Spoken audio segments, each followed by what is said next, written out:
তপতির cook হাউসে সবাইকে স্বাগত। আজকে বানাচ্ছি চিকেন আলু কারি, একদম ঘরোয়া স্টাইলে, যেমনটা আমরা বাড়িতে খেতে অভ্যস্ত। এই ধরনের রান্না আলাদা করে কিছু না, তবুও ঠিকভাবে করলে স্বাদটা অন্যরকম হয়। চিকেন আর আলুর এই কম্বিনেশনটা সবসময়ই ভালো লাগে। আমি এখন বাজারের নতুন আলু নিয়ে নিয়েছি, একটু টুকরো করে নিচ্ছি। তারপর আলুটা জলে একটু ভিজিয়ে রেখেছিলাম। এরপর কড়াইয়ের মধ্যে বেশ কিছুটা তেল দিয়ে দিয়েছি। তেল গরম হয়ে গেলেই কেটে রাখা আলুগুলো এতে খুব সুন্দরভাবে ভেজে নিচ্ছি। আলুগুলো ভাজা হয়ে গেছে, একটা পাত্রের মধ্যে তুলে রাখলাম। এখানে চিকেনটা ফ্রেশ করে রেখেছি, ওই তেলের মধ্যেই চিকেনটা দিয়ে দিচ্ছি।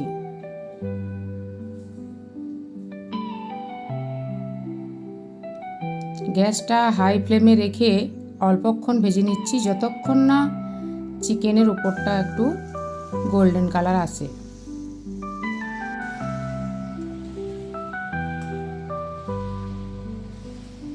এরপর তেল ঝরিয়ে একটা পাত্রের মধ্যে তুলে নিলাম।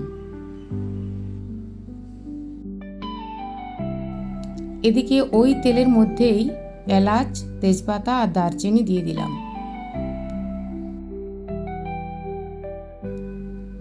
এগুলো সুন্দরভাবে ভেজে নেওয়ার পর চপ করে রাখা পেঁয়াজ দিয়ে দিলাম।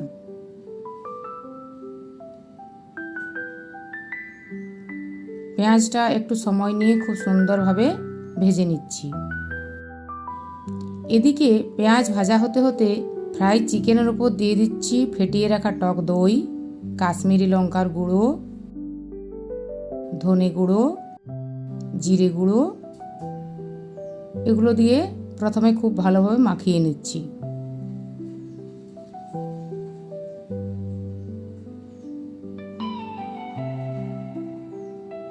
এরপর এখানে পরিমাণ মতো লবণ দিয়ে দিলাম।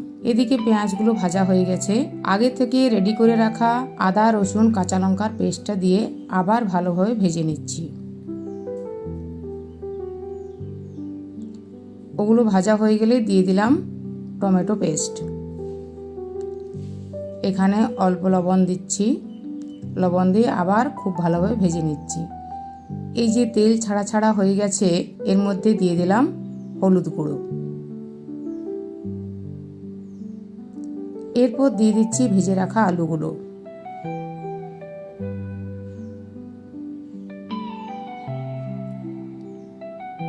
আলুগুলো একটু মশলাটার সাথে ভেজে নিচ্ছি।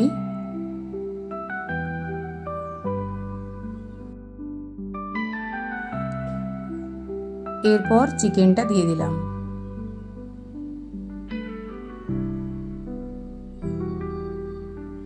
এরপর ভালোভাবে একটু নেড়ে নিয়ে ঢাকা দিয়ে দিচ্ছি 20 মিনিট মতো, গ্যাসটা লো ফ্লেমে রেখে। 20 মিনিট পর দেখুন কত সুন্দরভাবে চিকেনটা মাখো মাখো হয়ে গেছে। এরপর এর মধ্যে অল্প জল দিলাম, আপনারা আপনাদের প্রয়োজন বুঝে জলটা দেবেন।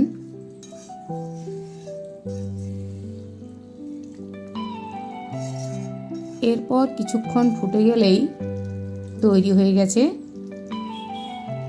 Chicken curry. সঙ্গে দেখুন আলুগুলোও সুন্দর সেদ্ধ হয়ে গেছে, আর মশলাটাও ঘন হয়েছে, চিকেনগুলোও সেদ্ধ হয়ে গেছে। এই চিকেন কারি গরম ভাত বা রুটির সাথে দারুণ লাগে।